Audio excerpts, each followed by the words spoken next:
People find meaning in many things. We find meaning in experiences, relationships, places, in material objects. Can you think of an event from your life that you remember that was exceptionally meaningful to you? Who are the people in your life that bring you the most joy? Can you think of a trip that you took somewhere, sometime in your life that was of particular significance to you? Can you think of an object that has special meaning to you? I bet that you can, because part of being human is seeking to understand who we are and what we are to be. For instance, I remember the birth of my son like it was yesterday. I remember seeing him for the first time, the mystery and the wonder of a newborn coming into the world, experiencing everything brand new. That event had tremendous meaning for me. When I think about people who bring me joy, I think about my wife. I think about what my life was before I met her, and I think about how it is now. We got married relatively young. I was 26, but now I can't imagine my life without her. And I often think that the time that I experienced prior to meeting her was just so that I would understand and appreciate her more and more each day.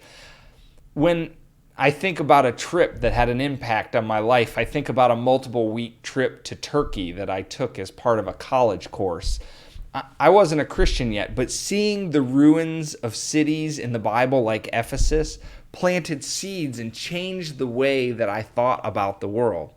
Seeing Hagia Sophia in Istanbul, that was originally created as a massive church, it was like God's way of inching me closer to what God had planned for me. When I think about items that are special to me, I think about all sorts of things. I think about photos and about this book and that painting or a chess set, things that remind me of people who I've had the pleasure of knowing in my lifetime. As we experience life unfold before us, it's easy to have a sense of wonder overtake us. It's easy for us to marvel at the splendor that is living. And all of that is good. All of it is good. After all, when God made the cosmos, the Bible tells us that it was proclaimed as good. But we humans, we also have something of a bad habit of losing focus on what is really important in life at times. Sometimes we can get caught up in the wonder of something to the point where it becomes an idol for us. The word idol, it's not a common word that we use in a modern day context. Most people don't use the word idol anymore. If you say the word idol to somebody, usually now you're either talking about Billy Idol or American Idol. But the fact is that idol worship, it used to be a prominent part of life for most societies prior to Christianity. And in many places of the world today, it's still part of religious life. In other religious traditions, idols are objects that are made by people to represent or embody a deity, a spirit, or a demon. And this is why at the conclusion of 1 John, John ends that letter to the still young church at Ephesus with the phrase, "Keep yourself from idols." Actually, what he says exactly is, little children, keep yourself from idols. So in the ancient world, there were 7 wonders of the ancient world. The lighthouse at Alexandria that was 330 feet tall, and the Great Pyramid of Giza, which were both in Egypt, the Colossus of Rhodes that stood as tall as the Statue of Liberty, and the statue of Zeus at Olympia that were both in Greece, the Hanging Gardens of Babylonia that were in modern-day Iraq, and the mausoleum at Halicarnassus and the Temple of Artemis, which were both in what is now modern-day Turkey. Now, the last of those wonders, the Temple of Artemis, was a temple dedicated to the fertility god Artemis, and it was located in Ephesus, where John writes this letter. And like many of the other ancient wonders, people would come from all over the world to visit the temple and to engage in what we today would consider vices. Now, because of this, a sort of tourism arose as part of Ephesus's culture, as people would make these religious pilgrimages to the temple. And as a result, like all tourist towns that have their own port, like Ephesus did, this brought in a lot of income, and consequently many other smaller religious factions and side hustles that sought to profit off this activity popped up around the city. And Christianity at this time was relatively new, so the religious culture of that area in Ephesus would frequently seep into the church culture as well. And this is something that throughout 1 John we read John warning about, because amidst all of this activity, what John is really emphasizing to the believers in Ephesus is that they need to not get sidetracked with all this other stuff, because what they need to do is they need to stay focused on Jesus, who is the source of life and the initiator of the redemptive process that will redeem all of humanity. The obvious concern for John is that if the believers were sidetracked, then they might start to prioritize little g gods over God and start worshiping idols as a result. Now, that may seem pretty foreign to us today, but the reality is that we all have little g gods in our lives. Little g gods are basically just something that a person worships, and it doesn't have to even be worshipped necessarily as a deity. At its most basic level, all it means to worship something is to show reverence to something, to give your time and attention to it. And this is really easy to do because we seek meaning in our lives through the experiences, relationship, places, and objects that we encounter in them. And so if we focus our attention too much on any one thing, it can become an idol for us. Let me give you a practical example. When I was a teenager growing up, I had two prominent things hanging on my bedroom walls. A poster of a cherry red Porsche and an American flag.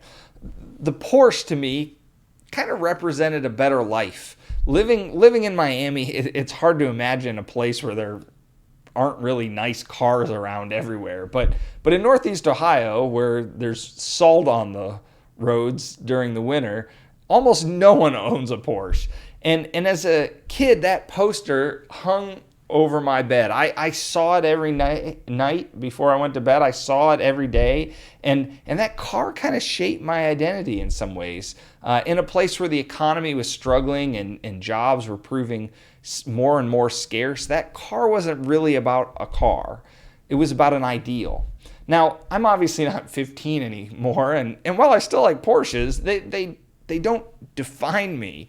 And it's not my end-all be-all to own a Porsche in this life, because I've grown up and I've learned that there's things that I value more. People, being the notable thing. So to that end, while I love our country and I'm a proud citizen of our country, I also think about that flag that hung in my room differently as well. And I think about it less idealistically than I did as a teenager. Now I know that the flag has many meanings for different people, but as I've grown and matured from that 15-year-old, I've learned that our flag has been defended by the blood of our countrymen. I've learned that flag has been worn in protest, and that flag doesn't necessarily mean the same thing for everyone who lives under its emblematic importance. Instead of established, I see the flag now as something of a work in progress, because the country it represents still has work to do in order to justly represent everyone. I don't idolize our country or our flag, simply put, because they aren't God. Now, that may seem fairly straightforward. Of course you wouldn't idolize a car or a country, but we can just as easily start to idolize our job or our political party or a stance on this issue or that issue or money or stuff or relationships. We can turn all of that stuff into little g gods very quickly, and we do. And that's why if you look in Exodus 20 and you look at the 10 commandments, the first 4 commandments all have to do with not putting little g gods or the idols that represent them before God. All of them, the first 4, all say don't put little g gods or idols that represent them before God. You can go look. The first commandment, I am the Lord your God, have no other gods before me, is the number one first thing that humans need to be careful not to do. God is the ultimate source of meaning. Don't confuse yourself by prioritizing something else first. The second commandment, you shall not make an idol for yourselves, doubles down on the first one. It's like God said, rule number 1, I am the Lord your God, have no other gods before me. Rule number 2, follow the first rule. And why does God tell us this? Because God knows that we have things that we will worship. Effectively, we can't help it because we were born to worship. And so we see something that we like and we pursue it. But the point is not to put those things before God. There's nothing wrong with having a Porsche if you feel led to own one and you have the resources to do so. But as soon as that car comes between you and God, you've made it an idol. You've created a false god. Just like there's nothing wrong with being proud about your nationality, but as soon as that nationality comes between you and God, you've created an idol. You've created a false god. This is the case with everything in life. And what God is warning us is don't let those other things deter you from finding the ultimate meaning that you seek. You won't find your ultimate meaning in cars or nationality or money or stuff or even in other people. You won't find your ultimate meaning there. You'll only find it in God. And John's point is that the only way that we know God is through the person of Jesus Christ. And if we continue on to the third and the fourth commandments, you see the same general theme. The third commandment is, do not make wrongful use of the name of God, i.e., don't confuse God with something else or ascribe God's name to something that isn't God. And the fourth commandment is, observe the Sabbath day and keep it holy, because you could easily make how you spend your time your God. And in doing so, you could be failing to acknowledge who God truly is and where the true source of your life originates. All this to say, as you think about the things that give you meaning in your life, whatever they may be, your family, your friends, your vocation, the things you use, your time, your money, the water you drink, the air you breathe. Don't make the mistake of mistaking our luxuries for the giver of those gifts.